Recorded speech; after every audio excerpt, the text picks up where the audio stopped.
Hello, all.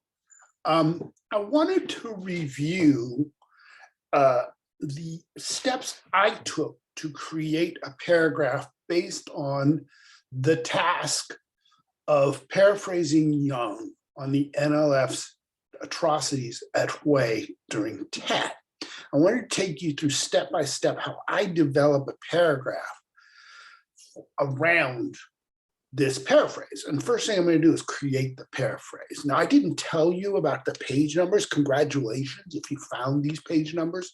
It's on pages 217 and 219. 218 is a map. So I wanted to take us, as you see this per sentence, I want to take us step by step through what I did to make this work.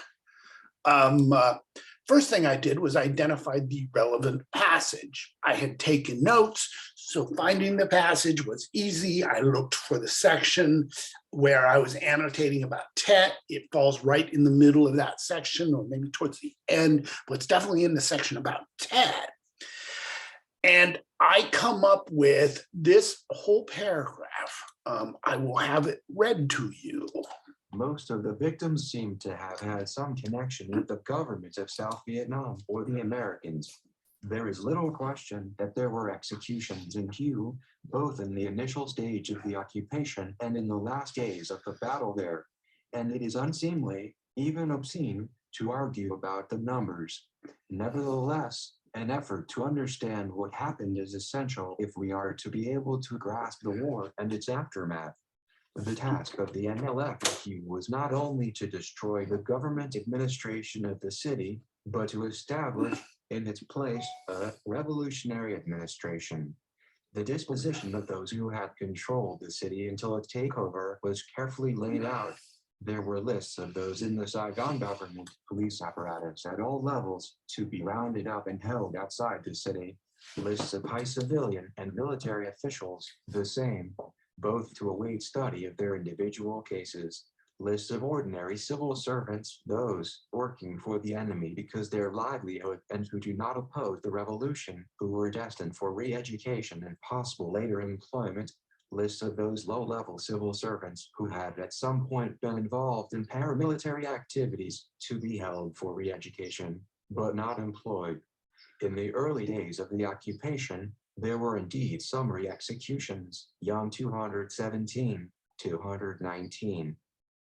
Okay, so there you go. That's the paragraph that I want to turn into a paraphrase, and then I want to say something arguable about it.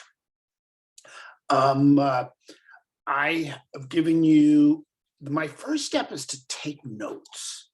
Just looking through this paragraph, pulling the phrases out that matter, pulling moments in the text that matter, and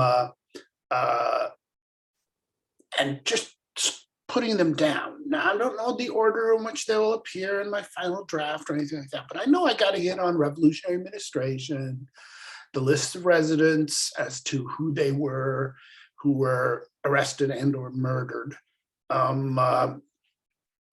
I'm skipping this next two steps and moving to what my third revision looks like. So there were two revisions between my taking of notes and me creating this sentence.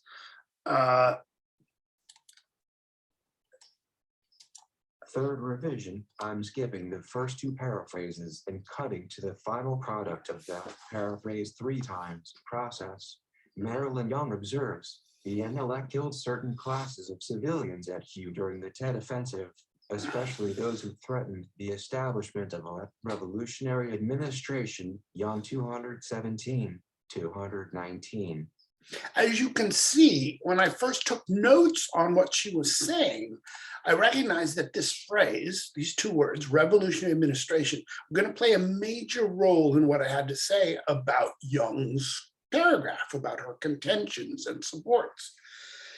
So you see me here established a signal phrase, Marilyn Young observes, and you hear my takeaway, those who threatened the establishment of, there's that phrase, revolutionary administration. You'll notice that when I quoted her, going back up, the outside quotes were in doubles, right?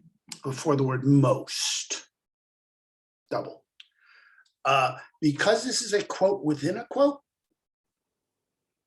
revolutionary administration is going to go in single quotation. So if you have a quote within the quote, use the single quote marks. Otherwise, you're pretty much 95% of the time, 90% of the time, you're just using the double quotes. All right, so I supply the signal phrase, Marilyn Young observes. I restate what she's saying. Now it's time for me to start experimenting with ways of positioning that signal phrase that supports my argument. We want to use the paraphrase here as evidence of an argument. So what you see here is me setting up this paragraph and trying to create a topic sentence, emphasizing revolutionary administration and so on and so forth. Now, this first try, which I'll have read to us here in a moment, didn't work out. It took me a few drafts to get to this next step, but this first one, it was my first stab at creating a topic sentence and following through with discussion. I discovered as I did this paragraph, as we frequently do in drafting, that in fact, I couldn't support the topic sentence. It happened. So I got to change the topic sentence. I couldn't get to overestimation. I tried, but I couldn't make her paragraph or her paraphrase, my paraphrase of her, pay off with overestimation throughout the whole paragraph from being the main point. It didn't work that way. So this is what it looks like with the new paraphrase in it. I've changed the paraphrase a bit. I've added more, for instance, to the signal phrase. But here we go with the first step.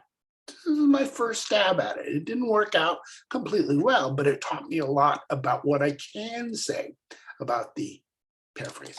As with the whole of the Tet Offensive, the National Liberation Front overestimated its chances of seizing power in South Vietnam. In the name of establishing a revolutionary administration, Marilyn Young observes, the NLF killed certain classes of civilians at Hue during the Tet Offensive, especially those who threatened the establishment of a revolutionary administration. On ideological grounds, those civilians who were so brutally killed were enemies of the Vietnamese people, at least the communist ones. Specifically, the NLF killed SB soldiers, cops, politicians, and bureaucrats in Hue Young 217, 219. Neutralizing these specific groups would serve as a harsh warning to other and future enemy collaborators. Meanwhile, with some of the subversives and Confederates out of the way, the revolutionary administration could make economic, social, and political progress that the occupiers and their lackeys were holding you. Yeah, okay. So there's what I created at first. And I knew I was in trouble here with this first topic sentence, this first draft of overestimating their chances of winning. Because when I started discussing her paraphrase, I landed on, well, why did they get killed? I didn't deal in, after they get killed, we learned that the NLF had overestimated their strength and popularity. But I haven't even talked about what this means. So I land in the commentary here on ideological issues. It doesn't work out though with overestimation. So my next creation is paragraphing number 2. And there are a lot of steps in this paragraph to create what I consider to be an improved paragraph. I even have changed things since I posted this. You'll probably see me here in a moment switch sentences around so I don't have to jump around. I want to smoothly flow in the direction I want it to flow. All right, so here we go. This is what I land on when I eliminate the possibility of talking about NLF and their overestimation. This is what we get after some work, some revisions, some changes to the signal phrase that I pointed out we were going to get, and then following through with the discussion of what's presented. Paragraphing step 2, paraphrase in a paragraph number 2, rebuild, recontextualize topic sentence with background definition, improved signal phrase, elucidated proof followed by emphatic, focused discussion. During the Tet Offensive, The National Liberation Front in Hugh sought to root out the reactionaries who opposed their ascent to power. In the name of establishing the revolutionary administration, author and historian Marilyn Young observes, the NLF killed certain classes of civilians, especially those civilians who would impede the establishment of their revolutionary administration, Young 217, 219, on ideological grounds. Those civilians who were so brutally killed were reactionaries, those, according to communist thought, who opposed his social, political, and economic change. Wikipedia. The dead, then, were considered enemies of the Vietnamese people, at least the communist ones.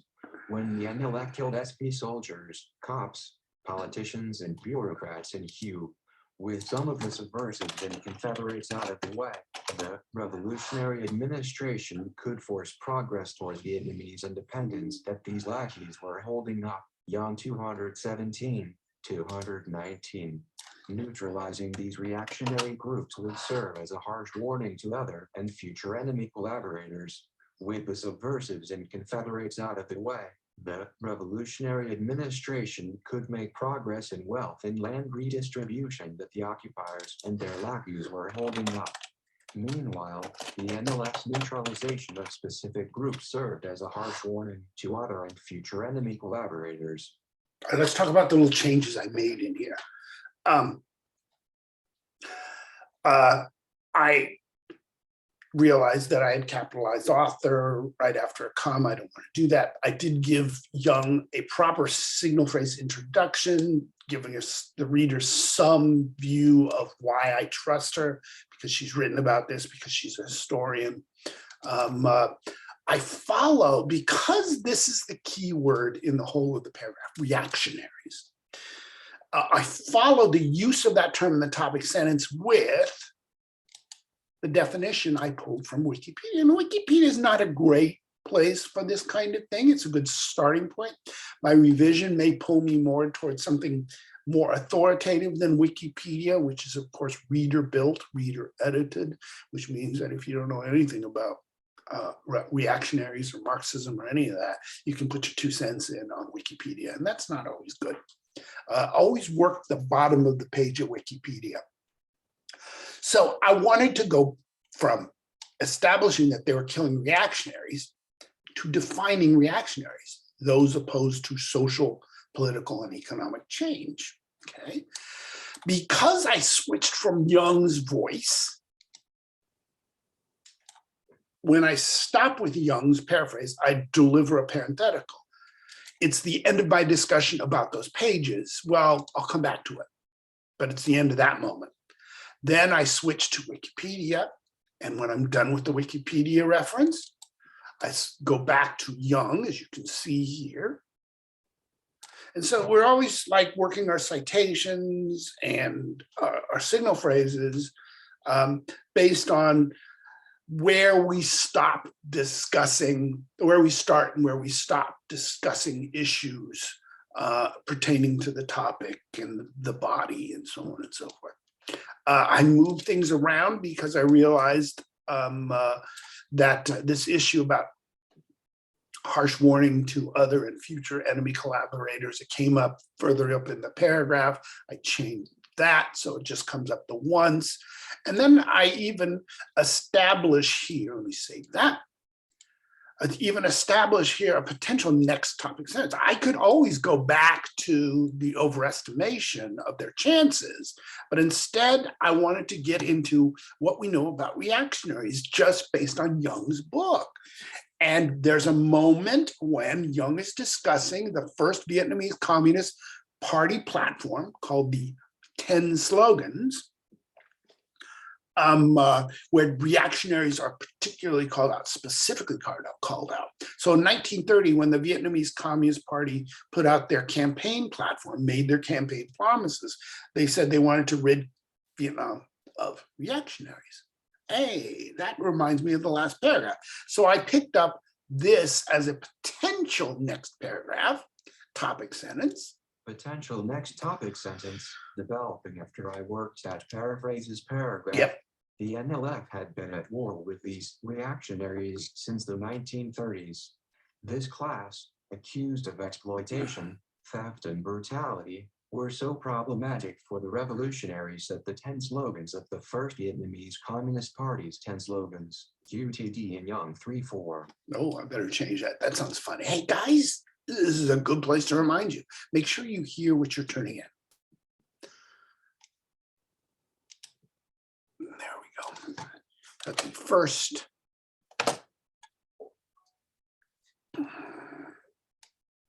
platform of the Vietnamese Communist Party. This way, laid out in 10 slogans.